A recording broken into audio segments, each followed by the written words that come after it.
years into the 80s, change was literally in the air. Driven by visionaries with an insatiable appetite for success, stunning new construction exploded across the New York skyline.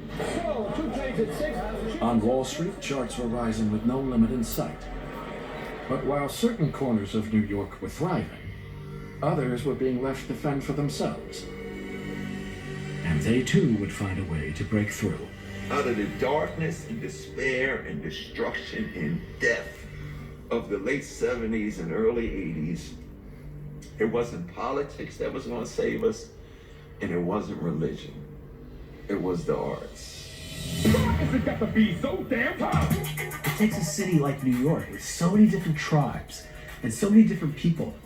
New York influences them, it permeates, and they influence New York.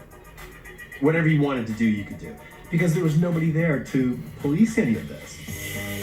And now you see graffiti on every block, but they're doing all this incredible creative work. So many different artists came here during that time, ready to say, New York, I'm here. It creates a competitiveness, a cultural competition. Keith Haring started doing it in the subway by doing chalk drawings on old advertisements. At that time, graffiti in New York was really at a peak, and I think that was also a main source of inspiration. Jean-Michel Basquiat would come up with equally revolutionary ways of expressing himself by finding doors in the garbage and using them as a canvas and painting on them. And I'm thinking to myself, New York is like a theme park.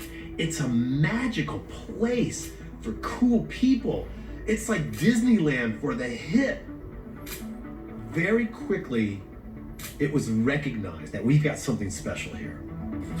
Suddenly, one man's vandalism is another man's masterpiece. Graffiti is entering the mainstream art scene. There's this art that had been seen on doors and walls of buildings all around Soho and the East Village. And I remember thinking, like, they're actually turning this into, like, real art as opposed to just street art. Now, as post-graffiti artists, they are getting upwards of $3,000 per canvas. Well, I remember going to the Fun Gallery and seeing Jean-Michel's like big coming out show. And the entire community of downtown was just like at this Fun Gallery. Basquiat mixed, sort of a graffiti element, a voodoo element, and racial inequality screeds and social commentary. It's all extremely original. Jean-Michel Basquiat's work was so brilliant, so beautiful, so powerful, so new that he became a star overnight. New York City was the perfect city to receive this wave of creative power and talent.